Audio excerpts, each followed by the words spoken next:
அம்மாக்கு அப்புறம் சின்னம்மா தான் சிஎம். நீ ஒழுங்கா ஒதுங்கிடு. அவங்க பதவி ஏற்கிறத வேடிக்கை பாரு. யார பார்த்து வேடிக்கை பார்க்க சொல்ற? எதுக்கு பார்க்கணும்? நானும் ஜாடர் அடிக்கணுமா? அந்த அவசியம் எனக்கு இல்ல. இந்த உலகத்தை விட்டு அவங்க போயிருந்தாலும் என்னைக்குமே எங்களோட நிரந்தர தலைவினா அது அவங்க மட்டும் தான். அம்மா இருந்த இடத்துல வேற யாரையும் வச்சு பார்க்க வேண்டிய அவசியம் எங்களுக்கு இல்ல. யார்கிட்ட பேசுறேன்னு தெரிஞ்சுதான் பேசுறியா?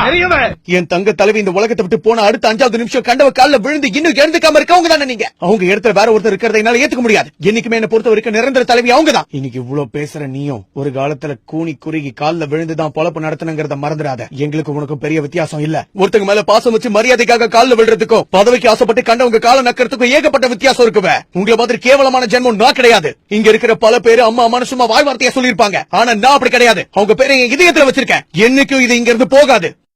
இப்ப உங்ககிட்ட அதிகாரம் இருக்கிறதுனால உங்களுக்கு ரெட் லைட் போட்ட வண்டி. என்கிட்ட அதிகாரம் இல்ல, அதனால என்கிட்ட சாதா வண்டி. அவ்வளவுதான் உனக்கு எனக்கு வித்தியாசம். சஸ்பெண்ட் பண்ணுவியா? டிஸ்மிஸ் பண்ணுவியா? படிங்க.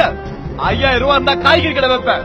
50000 ரூபாய் இருந்தா மளிகை கடை வைப்பேன். 5 லட்சம் இருந்தா பழையபடி டீ கடை ஆரம்பிப்பேன். என்னோட இதய தெய்வம் புரட்சி தலைவி கால்ல விழுந்தா அவங்களுக்கு மரியாதை கொடுத்தேன். அதே மாதிரி கண்டவங்க முன்னாடி கை கட்டி நிக்க வேண்டிய அவசியம் எனக்கு வெளியே போ.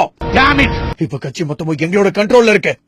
உன் கண்ட்ரோல்ல இந்த கட்சி வேணா இருக்கலாம். ஆனா இப்போதைக்கு என் பின்னாடி உண்மைங்கிற சக்தி இருக்கு. அதை வச்சு என்ன பண்ணணும் ஏது பண்ணணும் எனக்கு தெரியும். அதை தடுக்க நினைச்சா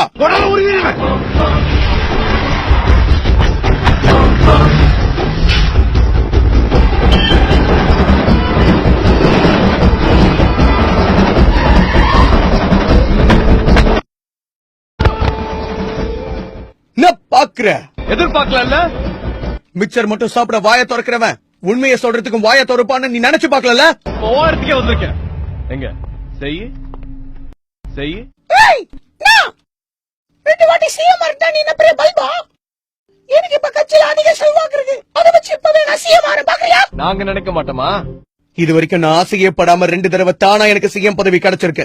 நான் ஒன்னும் மிரட்டியோ விலை கொடுத்தோ அந்த சிஎம் பதவியை வாங்க நினைக்கல. இப்ப சொல்றேன், ஒத்தை கொத்த மோத எனக்கு தைரியம் இருக்கு. உனக்கு இருக்கா? மோதி பாக்கலாமா? இந்த உலகத்துல பிறக்கிற எல்லாருக்குமே வாழ்க்கையில உண்மையான நட்புங்கிறது இருக்கும். ஆனா அந்த உண்மையான நட்பை, அந்த புனிதமான உறவை யாரும் இப்படி உன்ன மாதிரி கேவலமா பயன்படுத்தி இருக்க மாட்டாங்க. இப்ப நீ கட்சியில சாதாரண ஒரு ஆளு.